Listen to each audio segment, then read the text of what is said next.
Senator Coates. Thank you, Mr. Chairman. Mr. Brennan, we acknowledge your experience, and I think that experience is important to have for the position that, if confirmed, you will occupy. I acknowledge your service to the country and your experience in this field. And I think the President used that as one of the criteria, of course. You and I, when we talked earlier in a private talk, talked about the relationship that you want to have with this committee, not just with the chairman and the vice chairman, but with all the committee members. And I appreciate your answers on that, and you addressed it again today in terms of potential trust deficit, or you said that that's wholly unacceptable. You would give straight answers and be blunt and candid. And you've been that today. It's not a prerequisite to be Mr. Congeniality to occupy the position of Director of National Director of CIA. So I don't hold that as, in fact, it would be probably a red flag for me if somebody did have that award and wanted your position.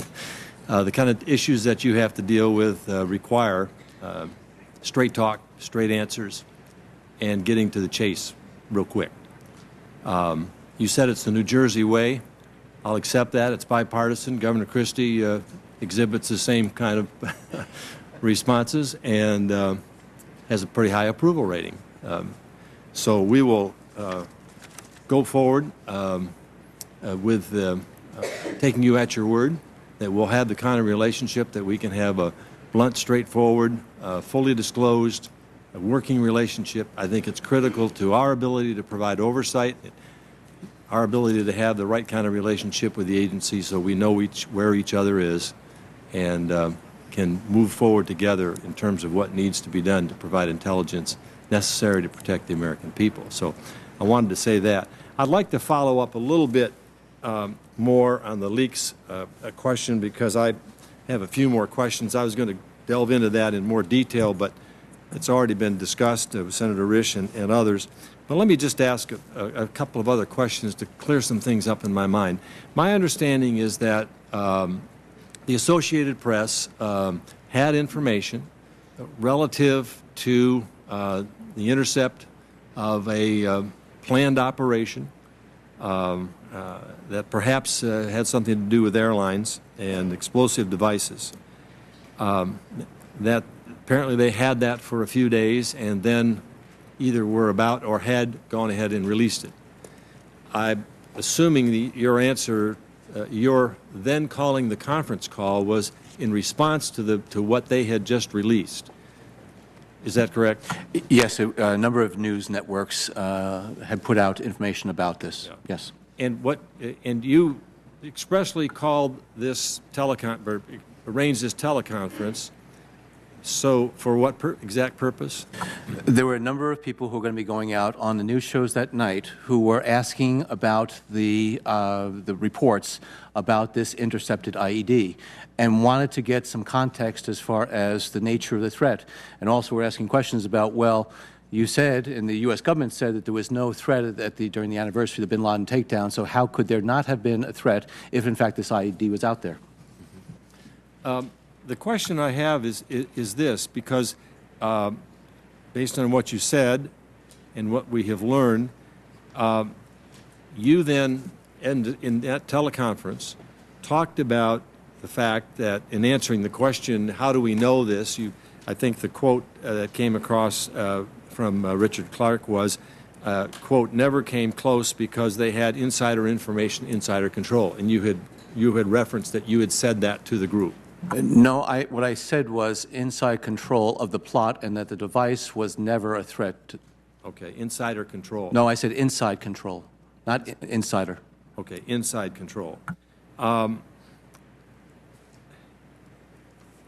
Based on what the Associated Press had said, the Associated Press never made any mention about inside control. Why was it necessary then to add that? Why couldn't you have just simply said, we've intercepted a plot, it's been a successful interception? Because once the word inside control got out, then all the speculation in, correct, was that that inside control was interpreted as meaning we got somebody inside. And a result of that was the covert action operation had to be dissolved because the control agent, the inside person, was well, essentially the plot was exposed, and therefore the whole operation had to be dissolved. Well, Senator, I must caution that there's still elements of this event that remain classified, Okay. and that we cannot talk about in public. There was a lot of information that came out immediately after the AP broke that story. Unfortunately, there was a hemorrhaging of information and leaks.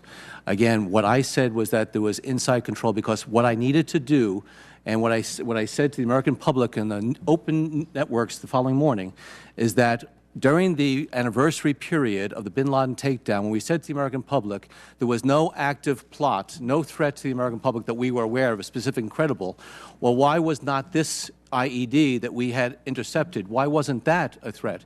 Well, it's because we had inside control of the plot, which means any number of things in terms of environmentally, working with partners, whatever else. It did not reveal any classified information. And as I said, we have to be careful here because there are still operational elements of this that remain classified. And that's appropriate. But, you know, it was just a couple weeks later when Reuters reported publicly, and I quote, "As a result of the news leaks, U.S. and allied officials told Reuters that they were forced to end an operation which they had hoped could have continued for weeks or longer." There were a lot of things that were reported by the press, accurate, inaccurate, a whole bunch of stuff, Senator, so I would not put stock in the types of things that you might be reading there. I know that I engaged for an extended period of time, both before that leak and afterward, to make sure we were able to mitigate any damage from that initial leak and the subsequent leaks of classified information. So you're essentially saying that this Reuters report may or may not be accurate, but had no link to what was disclosed to Mr. Clark and then what he said later on the shortly thereafter on ABC News. What I'm saying, Senator, is that I'm very comfortable with what I did and what I said at that time to make sure that we were able to deal with the unfortunate leak of classified information. How frequently did you have to pull groups like this together in order to, in a sense, put out authorized, or at least what you think is appropriate news for the correct purposes?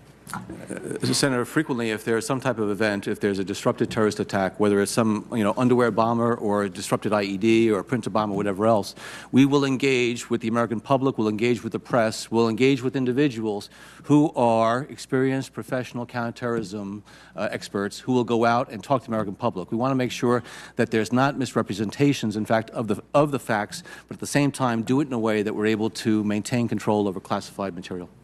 Now, it does occur, I assume, or it is possible to put out an authorized leak. Is that correct? No, those are oxymorons, authorized leak. It is something that would have to be declassified, disclosed, and done in a proper manner. And this in no way fell into that category? Absolutely not. I was asked to engage with these individuals by the White House press office. I talked with them about the interception. No, it was not. There is a provision in the last year's intelligence authorization bill that requires a report to this committee of any authorized leaks. You are aware of that? I am aware of the provision, yes, that's been put forward. There's no report has come forward, so I assume there haven't been any authorized leaks in the past year. I think what we want to do is to make sure if there's going to be any disclosures of classified information that this committee is going to be informed about that. So we will adhere to the provision that was in that intel authorization bill. Thank you. Mr. Chairman, my time has expired.